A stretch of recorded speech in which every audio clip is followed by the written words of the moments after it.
The D Coffee Foundation for Athletics and Education is working to provide college scholarships to underserved student athletes. We sponsor athletes in showcase games where college recruiters can see them. However, a significant gap exists. These talented individuals cannot afford to participate on showcase teams, leading to missed opportunities to improve their lives. Your generous donation has the power to transform lives. Even a small donation can make a significant difference. Please consider donating at extremeballers.com/donate. The Broken Brain.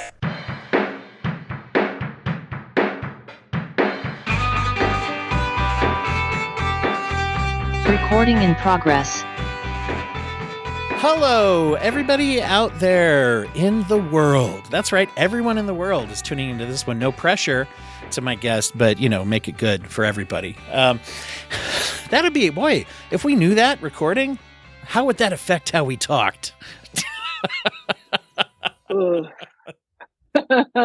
well, to everyone who is listening, this is a wonderful opportunity for us to talk about something that is often not discussed and certainly not talked about enough. And trauma is a generally related to that, but we're going to be talking about specific types of trauma that have to do with religion, that have to do with culture, that have to do with identity and sexuality. And so I'm very, very excited today to welcome Anne Russo, who is an LCSW, the Master's both of Social Work and also a degree in Theology, coming in to talk about just these various intersecting topics of the various aspects of trauma that we can go through. And welcome to the show. Thank you. I'm so happy to be here today. Well, tell everybody a little bit about who you are and how did you wind up getting into this funny business that we're in, you and I? This funny business. Well, I got tired of giving free advice at the bar. No, I'm just kidding. But honestly, I think I was just kind of born to do this work. I really love talking to people. I love hearing about their lives, and I want to be there to support them. And I've been that way since I was a little kid. So it was just very natural. I have a lot of family members also. So it just fit, right? But I also really love theology, and I love spirituality and philosophy. So I was trying to find a way to make all that work along with my queerness and the queerness that I was raised in. Mm-hmm. And it all melded together. And now I specialize in working with folks that have queer and religious intersection and trauma around those pieces of identity and therapy practice. It's something that I talk a lot about on the show, and I highlight a lot of organizations and charities that work with this kind of thing. But the intersection, especially, I think this is one of those. This is how present centric is this? I say, especially nowadays. I think we say that all the time, right? Especially nowadays, because there's always some horrible wrinkle that we're going through currently that feels like it's worse than any other. Yeah. But pros and cons of whatever present time we're in, I guess. I work a lot with people that are going through either the coming out process or going through trauma that they've gone through with reactions of people in society.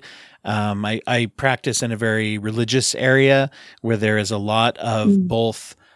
I see different kinds of movement, progressive spiritual people who you go, oh, wow, they're very supportive in a way that maybe wasn't anticipated, or also a lot of communities that are not, and individuals who are not as supportive as you might think. And just there's just a whole lot going on, and I'm just really grateful that you're here to share. I think it's going to be helpful to a lot of people. Did you come as far as career growth throughout your life? I'm curious. Did you move more towards a philosophical, theological, spiritual direction career-wise, or did you move more into medical therapy kind of stuff, or did you I don't know. You might have done something else too. There's lots of that's options. That's a great question. No, it's a really great question. So I actually received my bachelor's degree in religious studies with a focus on Southeast Asian religion. And I've just always been pulled towards philosophy and religion. I had some personal life experiences with more conservative churches. And I got to thinking, like, I wasn't raised religious at all. So I was raised in a queer household. Hmm. And I was told that religious folks don't like us. And I was like, why don't these folks like us? What's going on here? Right. So I ended up on this quest in my late teens through my college years, all the way up into my 30s, really studying religion, getting my master's in theology, hyper focused on Christianity. And I thought for a while that I might be working within a church as a pastor or a minister or something like that.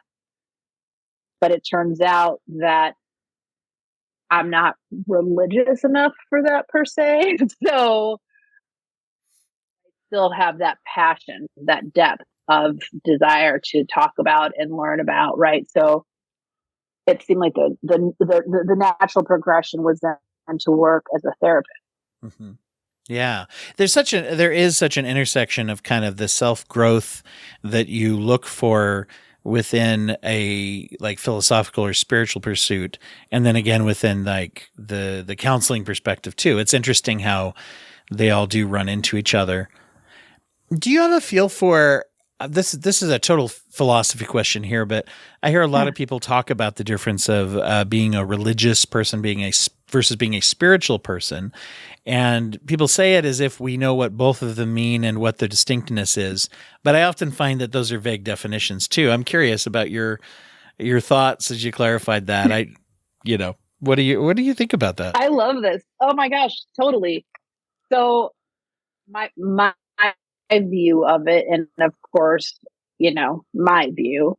The definitive view is what I prefer to call that while you're a guest on the show anyway. So in thinking of religion, I think of a system of set beliefs with history, culture. If you meet someone who's part of this belief system, you're going to have generally similar beliefs. Not always 100%, right? But you kind of know, if I say I'm a Christian, I'm a believer in Jesus and I read the Bible or I adhere to the Bible, right? Spirituality would be the view of someone who's more eclectic in nature. They may pull from different religious belief systems, but no one's going to look the same. Mm-hmm. They're gonna, it's their own journey into the unknown, into something higher than themselves. So when I say for myself, I wasn't religious enough, I didn't adhere enough to a specific belief system in order to be a pastor or minister within those systems. Right. That makes sense. Yeah. So and you came at it. It's very interesting to hear your experience where you didn't then have the curiosity that you had was sort of more directed outward towards religious communities and pursuits, whereas you didn't have that to contend like that. I mean, didn't have to do with your own realization of who you are as a person as you developed and came to yourself. Yeah. I would agree. I was very curious about the culture of religion and the impact it had on people, and especially on queer people. Mm-hmm. And then I think as I got more involved in religion and studied more philosophy, then the quest became more internal. Did you see that? But there's a reconciliation. Yeah. Yeah. Go ahead. I'm sorry. Ahead. There's a reconciliation. Yeah. Within oneself, it's difficult to, I had to come to a place where I knew that I could never know. And that's hard because being a seeker of something, you want an answer. I'm 2 + 2 is 4. Awesome. I got that. Right. With stuff around spirituality, I don't believe you get that. And that's scary and hard. Mm-hmm. And for me, it was like, okay, I'm not going to have the answer. And I had to be comfortable with being a seeker of this rather than someone who will ever receive the answer. Yeah, because that's something I find. I think that spirituality and personal philosophies, a lot of times what you're doing is you're trying to resolve and make choices around some of the paradoxes of life, right? You're trying to say, how do I accept, what will I choose as a direction, especially in cases where I don't really know? I mean, the most classic example would be someone being like, are they a theistic believer in God, or are they atheist, or are they kind of agnostic, like I'm not sure? And you could say anywhere on that spectrum, there's a certain amount of choice that you invest because you can't prove it. And so you have to say, what am I going to pursue? Mm-hmm. And so just right up there is that comfort level you just said of like, how do I not know something for sure and still incorporate some approach into my life connected with it, right? Yeah, and being a therapist, you're going to meet people that are going to feel very sure of a certain belief system, right? And being able to walk that journey with them too. So the theology degree and the work that I've done there is to understand the culture, the history, the scriptures of these faith systems, because my job isn't to have them necessarily question the way that I question, but to have the knowledge that they need in order to start looking at things for themselves, however they choose to do that. Right. Yeah, and exactly, and just like so many things in therapy, thank goodness, by the way, that our mission isn't to say, let's help you settle this. We're going to find out for sure what religion should you be, or should you be one, or is there, here's what you should believe about the afterlife, or whatever. But it's more helping people to find that healthy way to move through their own processes and how we're evaluating and making decisions, and also I think how it's affecting us. I do it, because there are times where we can engage in religion just like anything else that we can engage in our life. We can engage in it in a way that's empowering and in a way that is happy and healthy. And then we can also engage in it in a way that is maybe compulsive or addictive or rigid or cruel. There are lots of different ways that can sort of manifest itself in different people, right? Oh, 100%. I really love that you're saying that, because I think that what can end up happening, especially around queer folks, is they feel a need to have to choose between faith and their sexual orientation. And I'm trying to show that you don't have to do that. Like there is high control religion that causes harm for sure, 100%. But you don't have to throw out some of the fundamentals of your belief in God or whatever that might be for you, and just trying to help them parse through some of those pieces as well, which is so difficult because so often, you're raised in it. So it's hard to even start to think outside of it at all. Mm-hmm. So I remember growing up largely in the 80s and hearing the way people talked. It's interesting to hear people now talking, and there's a lot of debate and things about people talking very hatefully and vitriolic. I look back in time and say when I was a kid, and people talked, but they talked very openly and matter-of-factly about things that it's like, you wouldn't say that and not expect to get challenged now. It would just, so...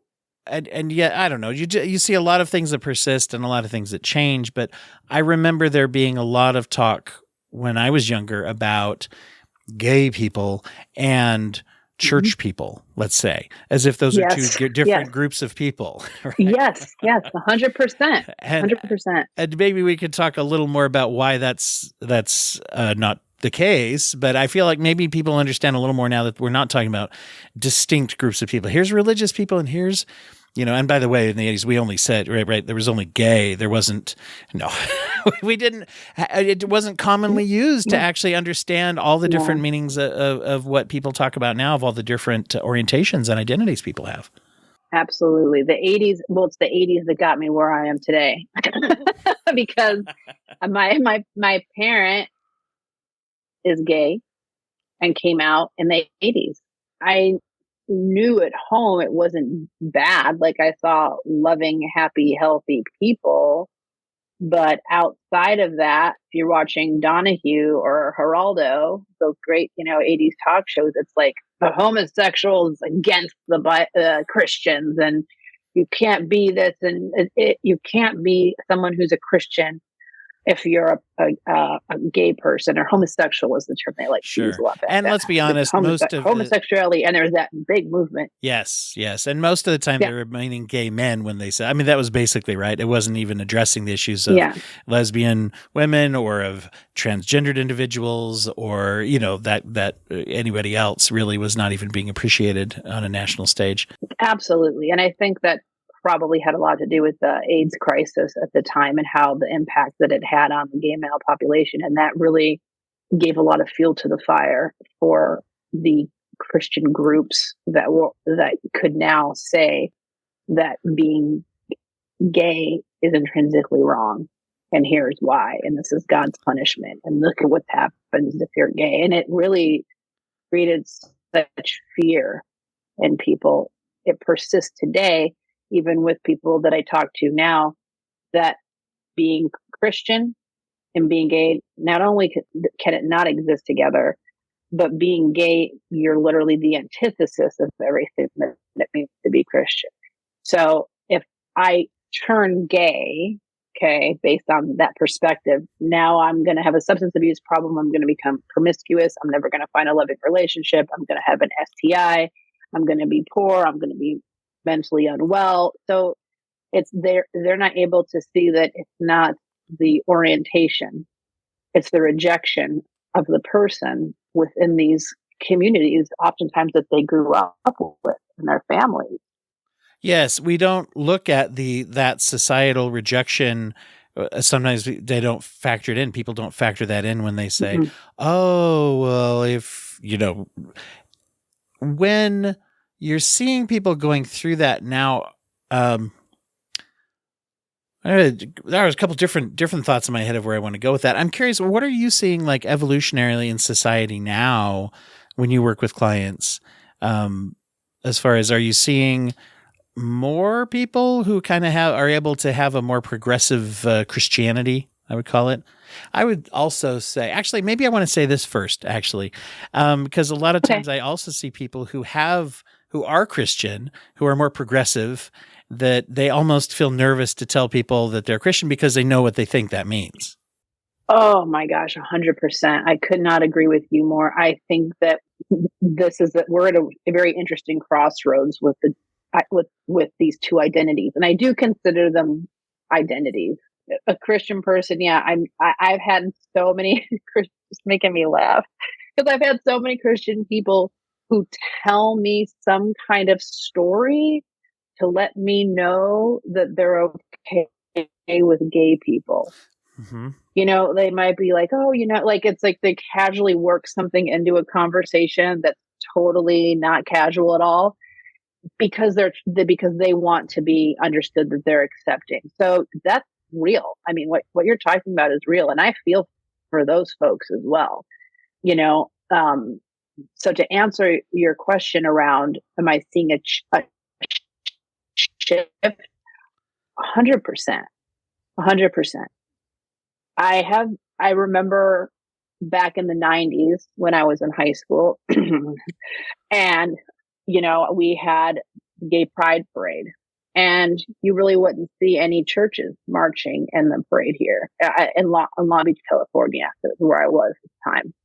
And if I go to the parade a couple of years ago, it's filled with faith communities marching in these pride parades. And I am just full of heart when I see that, like it's just, my heart is so full, because it's queer people, and it's also allies and mothers and fathers, and because so there is definitely a change, but we have a lot of work to do. I mean, it's still Long Beach, California, right? Like a much more liberal place. But if you look at the statistics, we are seeing more progressive, and I speak more about Christianity because that's more of my wheelhouse. Mm-hmm. We are seeing it. we are absolutely seeing more acceptance around sexuality, and I'm not too sure on gender identity as much because that's not really my specialty. Yeah, but I it's imagine rough. that there's Yeah. a lot of work to do there. Yeah, That's my yeah, impression too. I yeah. mean, I work I have a lot of clients that I work with who are trans, who go through that. And I think you see there's a real intersection between rigidity and ignorance that people have, where they, they think they know what the answer needs to be, but they don't know anything about what they're talking about, and that makes that equals a lot of cruelty a lot of times. Yeah, Exactly. A lot of cruelty. Well, And it does break my heart, truly, to see people suffer. And I just want to say that, no one deserves to be less than or treated less than anybody else ever, period. So, when people are talking about this topic of religious trauma that intersects with queer identity, what are some things people should be aware of if they haven't been in those shoes or they don't know people? What are we talking about when we say what kind of a traumatic experiences or what kind of effect is that trauma having on people that go through that? So oftentimes we'll start with the traumatic events that can take place, which is pretty much from go. You're taught that heterosexual marriage is the only way to exist in relationship. So you may not have a church that will flat out say this is a sin, but they'll make it very, very clear to you that it is not okay. Right. So, just think of a child or a teen curious about their identity and they're hearing these messages. So you're already taught that you're flawed, Mm-hmm. or you're not like everybody else. So that's already a pretty significant traumatic message that you're receiving. If your church is so bold as to say that it's a sin, and some churches are very bold about it, imagine hearing that you're wrong by your very existence is wrong by your pastor, your friends, your support group, and oftentimes you'll experience shame and guilt. And the experience Yeah, you'll have, of attachment and also the experience of becoming attached to a religious community, to your clergy, to even depending on what kind of faith community you have, that can get into a heavy dose of your social life. There are people who see their friends at church more often than their friends at school, or sometimes they are the same people. 100%. You're carrying a secret about yourself, something that likely, this is not necessarily everybody, but there's shame around it, guilt around it, wondering about what's going to happen to you in the afterlife. Mm-hmm. So imagine what that's doing just to your body and your mind and your mental health. It's completely destructive, right? Mm-hmm. Now, let's say that you decide to share this information, and coming out, I cannot emphasize how difficult that is. It is very difficult because the fear of the rejection is so strong, right? So let's say that you move through that intense fear and you share, and then your parent wants to put you in conversion therapy or therapy with the pastor to help fix you. That's a part that people don't think about. And I do want to ask what you're seeing trends of with conversion therapy itself by licensed professionals. More and more places are actually making that. It's considered unethical by all of the major mental health organizations and ethics boards, but not only unethical, but illegal in many places. But then again, you also have these sort of informal, whether it's a clergy or, I mean, nowadays, we talk on the show a lot about scrolling up and down TikTok and how many, coaches can you find that specialize in a certain area, some of which are quite good and some of which are just somebody, right? And so that's where this sneaky, it's not therapy if it's just somebody giving you some good old advice on how to, mess yourself up one way or another. So I see that as an out people take of like, well, if it's not legislative, then we don't have to abide by the ethics, supposedly. But then also just with professionals, we see this still, I just see people who are still trying to perpetuate the whole idea of conversion. What do you see with that? Yeah, it exists. I believe I don't quote me on this exactly, but I still think there's about 12,000 practitioners that are using conversion therapy. Wow. And it is legal in many, many states still. Like the boards have all said, no, this is bad, but it's not legislated as illegal in many states. And conversion therapy can be not just mentally brutal, but physically brutal too. Shocking genitals, trying to induce vomiting when you're seeing an attractive person of the same sex, like it's literally torturing a person out of their natural sexual inclination. And I mean, just hearing that, I mean, we can all imagine the kind of damage that is being done to a person who experiences that. Yeah. And imagine if you think that and the whole time too, if you also think that you're wrong or you're flawed, right? And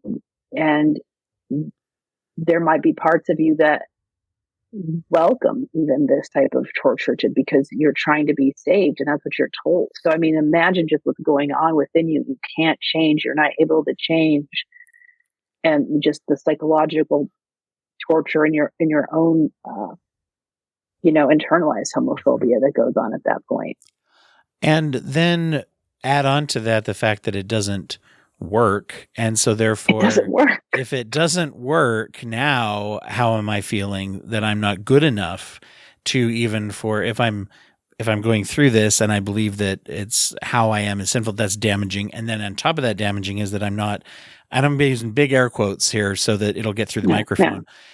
Because of the rush of air around the microphone, but that I'm not getting better, that it's not, doesn't, am I not good enough then? Does God not even love me enough to make me different if that's what I think is supposed to happen, right? And you see where people will just, and people are often good at doing what they believe is right. I mean, that's the thing about people is there's a lot of things that people do that show us that people try very hard to be good. And people can go for a long time saying, I think I'm not good enough, but I'm still going to try to fit into this. And I guess the reason that I'm not, once again, air quotes, getting better or, becoming a straight person, the reason is because I'm not good enough. And so, but I'll still hang out here and I'll still try to do what I think, is right. And it can be, boy, that shame can pile on over time. Oh my gosh, and I often feel a lot of empathy, and you'll see, on the news, this person got caught, this pastor was caught having an affair with a man, or and it's easy to sit there and go hypocrite, and have just really negative views. But I always see the struggle in the person. Like, imagine, like, they're trying that hard to live inauthentically and they slip up being their, I did quotes too. They slip up and become authentic, right? And how they must beat themselves up over that. And it's just this cycle of self-hate. Yes. Yeah. So where do you see that for people now? As we talked about that dichotomy, that assumption that very much used to be there, where it's like, well, you're in or you're out with the religion, basically now as you work with clients, when they're coming to a point and they come and see you, for example, they're at a point where they know that they got to do something. Yeah. What kind of steps are you seeing people need to walk through to make decisions about what do I do and how do I incorporate my faith? Do I leave, whether it's to leave one community or faith altogether? Or how do they start to crack away at how to make these decisions? Do you love questions like that, by the way? I mean, this is a great thing about being a therapist. It's like give me 2 tips for stress management. It's like, well, that's not quite. It's a big question. I realize. No, I love the question. No, I love that question. So I'm gonna answer it just by saying everyone's different. Now, the umbrella. Why do you believe what you believe is something that I think is important to ask somebody. Maybe not that directly, but hey, where did this come from? Were you raised in it? Is it a familial tradition? Did you seek this out on your own? Where does this belief even come from? Right? So just helping them parse together why they think what they think or why they feel what they feel. And again, not leading them in any specific direction, but just having them think about it, because what I have found to be so fascinating is people raised in religion don't know to question it. And I don't think that's a failing of theirs at all. If this is what you've been told, I mean, I'm sure we all have things we don't even think about questioning that we've been raised with, right? So just that first initial, oh, wait, why do I think this way? Why do I feel this way? And then from there, I like to look at what are the tenets of the faith that they believe. Because even if I'm working with, say, 10 Christian people, they could all believe something completely different because there's so many different denominations within Christianity, right? So I try to get to the basis of tell me more about your ideas about Jesus, about the Bible, about the afterlife, just trying to get in there and just get a better understanding of where they're coming from. And if it's appropriate for this person, I mean, we do talk about scripture. We do talk about what it means for them. And, we also work on debunking myths about what it means to be, a gay person or a queer person, because like we were talking about earlier, you really are fed this idea that if you're this, now you're all the bad things. You can't be you can't be a Christian too. So just the idea that sexual orientation doesn't actually have to do with your faith belief system can be a whole new ball game for a lot of folks. Yeah. That evaluation of who are you as a person and just what have you been told. It's interesting, as you say. So having that theological background in particular, you're able to work with people. Like, for example, I guess if they come and say, well, the Bible says this, and this was always used in a way that was hurtful, you would be able to talk with them about a way to say, well, why do you take it that way? And who's to say that this is invariably has to mean that shame is where you should be and that kind of a thing? Am I in the right neighborhood? Yeah. Because I will ask them around, tell me, I really specialize in the historical and cultural components of how the Bible was put together, why it was put together the way that it was put together. I'm not someone who can sit there and yell Bible verses at you. That's definitely not my specialty. Right. But that makes for an awkward session anyway, I would think. Right. Like I'm going to yell Bible verses all through therapy session. That's a different service. But different. But that's oftentimes what's happened to these folks coming in. Right. It's like, well, Romans says, and then it's like they're given zero context, zero historicity, zero cultural understanding. Why is this even in the book? There's just so much more to it that just gets left out when you just yell a Bible verse at somebody.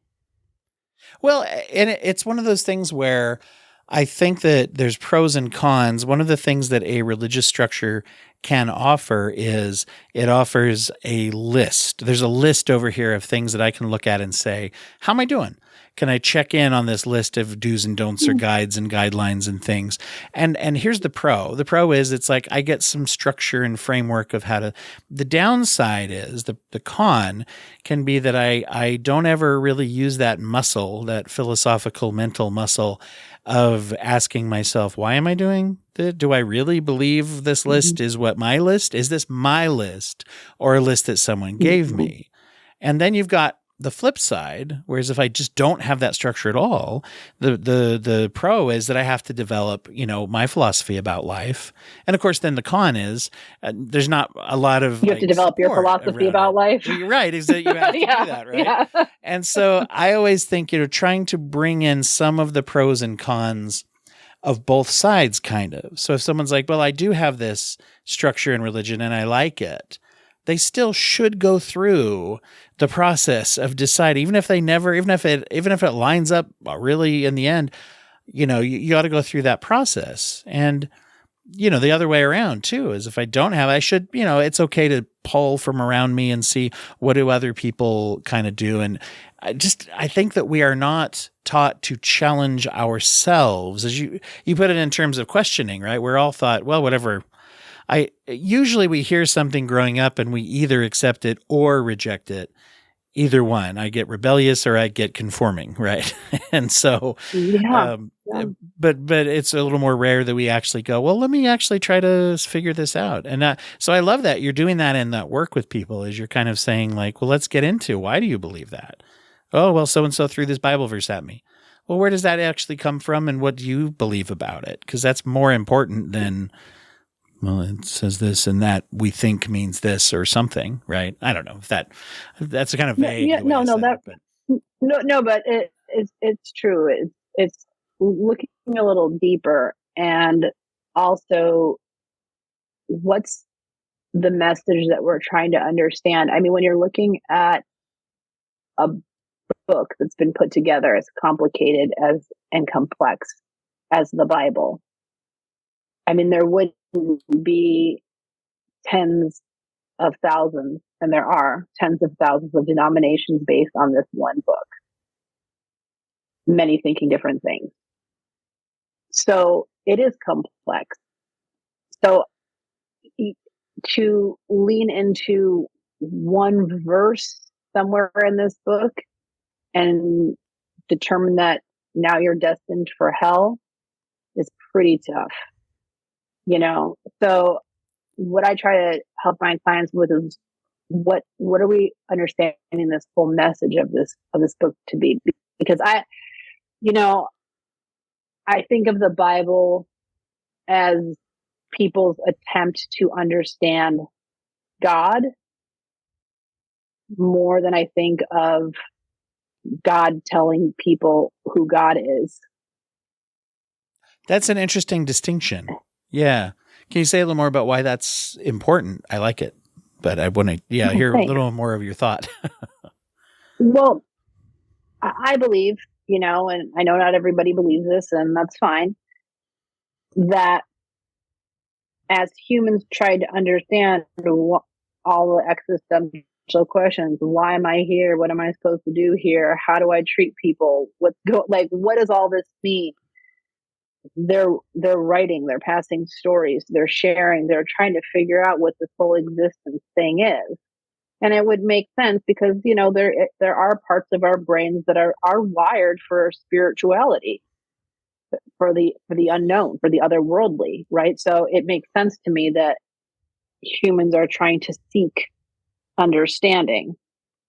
And that is very different than saying God told these people who he is, why we're here, and now we all must follow this, even if there's evidence contrary to my own experience.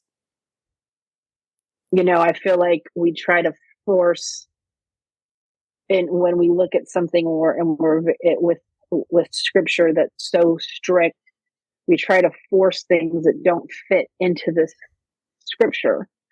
rather than saying, maybe this is another way of God revealing something to me, or my experience and understanding God a little bit deeper. If this doesn't make sense, maybe it actually doesn't make sense. And that is okay. This is not that part of the journey is over for humanity, right? We figured out this isn't necessarily true. That doesn't mean you have to throw out faith. That just means that new things are being revealed to us. Yes. Yeah. And I always look at it from when I'm looking at things like this from that psychological perspective, right? That's very much where I come into that with how does this affect the person? Let's say if I pick up a thing, if I ingest a thing, if I think a thing, if I embrace a thing, or whatever it is, does that thing lead me to then become fulfilled, happy, empowered, or does it lead me to other directions, right? And I think, and it's not all or nothing with this, but when people get into a certain type of religion or philosophical thinking, and if it's rigid and it is not empowering and it forces them into a life of unhappiness and perpetuating that on other people, or they lash out and hurt other people with it, that's one of the ways we usually use to say, hey, when you drink too much and then you go out and smash a car into a tree, you probably should look at your drinking. Right. Yes. And yes. It sounds weird maybe for me to use that as an analogy for religious pursuits, but it's just like anything else. It's like, well, when you do this, this happens. Maybe you need to look at the way that this is working. That doesn't mean drop this or drop that, any more than just somebody saying, oh, you got a DUI once. We know for sure what you should do with alcohol for the rest of your life. That's that's also a lazy amount of thinking, clinically as well as philosophically. Everybody knows if they listen to the show, harm reduction. But anyway, so instead of being lazy and all or nothing and going like, this seems like there's something off in the relationship you're having with this thing in your life. And I think religion it's so important to people. Of course it has that kind of weighty, consequences to it one way or the other. Yeah. I think that, and again, this is just my philosophy. Love. I think it really does kind of boil down to that. If we can love each other and have compassion for each other and empathy for each other and for ourselves as well, I think we have all the answers. I mean, how can we possibly know how to respond to every single situation based on a verse in the Bible? I don't think you can. I mean, because it's too confusing. This says do this here, but over here it says don't do this. It gets confusing. You get lost. So I think if we can just find a way to lead with love, you'll be on the right track. No one's going to be perfect at this, but like, what is my intention behind, why am I doing this? Is this out of fear or out of love? That's a great question to interpret things through. And I think if you look at the things that are really beautiful about like the Christian philosophy, since that's a lot of our focus right today.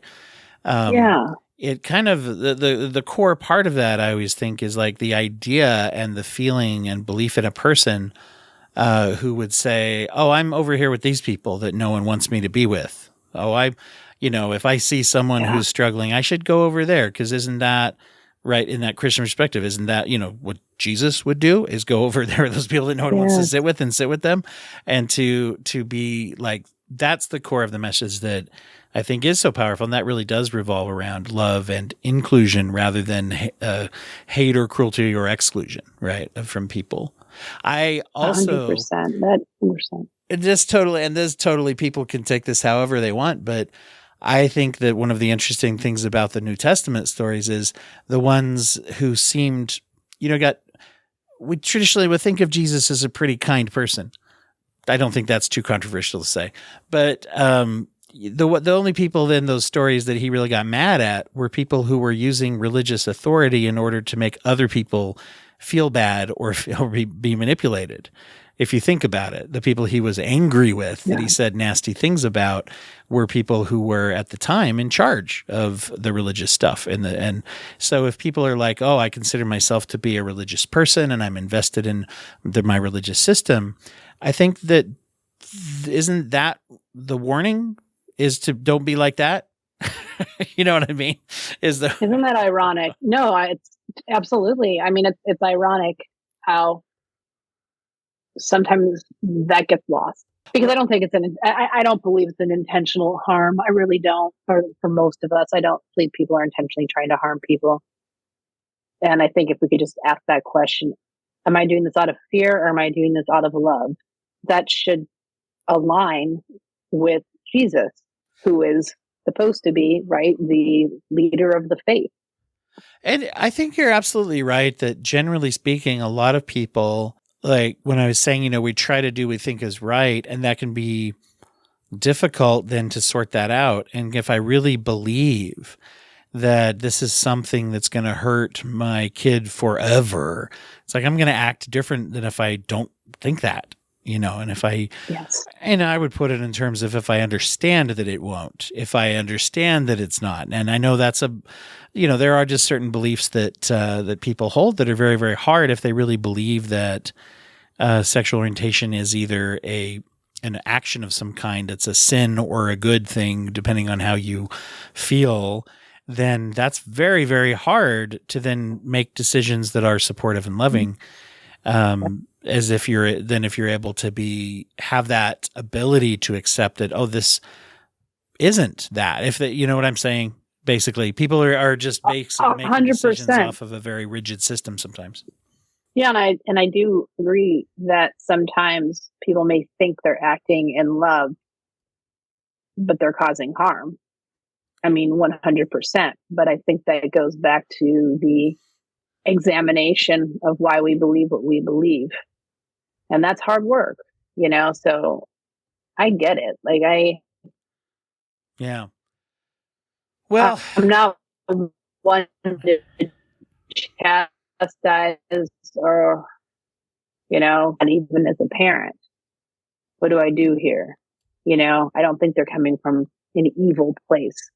No, I don't. And I don't think, at least for most people, right? At least for most people. Most people, yeah. And we could get all into even those hurt people. I mean, we can, really get into the context of even those who are trying to be for cruel sure, are not healthy probably in how they're coming at it. And that's, yes. And I was going to say too, that I always try to take comfort in the idea though, that if there is a God, and if people believe in a God, whether it's, he, her, they, or whoever, or a force that's out there for good, I like to look and say, God hopefully is at least as smart and as nice as the smartest, nicest person, maybe more. And so yes, I figure if we're smart enough to figure out how to try to be nice to each other, hopefully that being is more than us, right? yes, 100%. Love that. Well, let's. I want to give you a chance to let everybody know where they can find you and follow your work. I always like to ask everybody who comes on the show if they have a way of giving back to the community that they would recommend to the listeners, whether it's a nonprofit or a charity that you care about, or just a cool way to be a human. What would you recommend? So right now, I've been contributing to the Transgender Legal Fund, and you can look that up online. They're a nonprofit, and they work for securing the equal rights of transgender folks. That's great. That's a big one. I know that I've been highlighting some of the especially queer charities, but particularly with things that are going on in public sentiment that is very, very awful sometimes. With any of those charities. So that's the Trans Legal Fund is one that is very, very good to help people, because without advocacy in a legal way, we don't have equal rights, right? Because it's great if people are being nice by choice, but if you get people who are not wanting to be nice, then legal rights are what help us to be protected and be safe, right? 100%. Absolutely. Yes. Thank you for that. Where do people find you? What's the best focal point? Is there a website, social media, all of that stuff? Yeah, all of it. If you go to annrusso.org, that's my personal site. If you're looking to work with, I have a therapy practice that has about 15 therapists, and we all specialize in different areas, but around queerness, POC, poly, things that a lot of therapists don't specialize in. We're there for you. We offer sliding scale affordable care, and that's amrtherapy.com. amrtherapy.com and annrusso.org, right? Was the other one? Yes. And look us up on social media. We're all over the place. Throw my name in Google. You'll find me. And one quick reminder for everybody that is listening for this month, as you know, the Broken Brain does a charity focus every month. And for this month, our focus nonprofit is the D Coffee Foundation at dcoffeefoundation.org. That's D and then coffee with an E, Coffey. Dr. Delise Coffey, who's a former guest on the show, has this wonderful organization that helps young people, especially those who are perhaps struggling with economic obstacles, to academic success through athletics and helping with scholarships and things like that. So you can go to dcoffeefoundation.org. Also, as always, is with our charities of focus. If anybody joins the Broken Brain Patreon during this month and becomes a paid donor, 50% of your donation each month will go to the D Coffee Foundation, just the same as any charity that we're focused on. In the month that you join, that is where your 50% will go from that forward, as long as you are a patron of the show. So I let everybody know about that. Anne, so grateful to talk to you, and also I'm grateful that you're doing the work you're doing out there. Thank you for that. Thank you, and Sam, thank you. And that's so cool what you're doing with the charities. That's amazing. I will blast that on my social media as well. I think that's a fabulous thing. So thank you for the work you're doing. Thank you. Yeah. Thank you so much.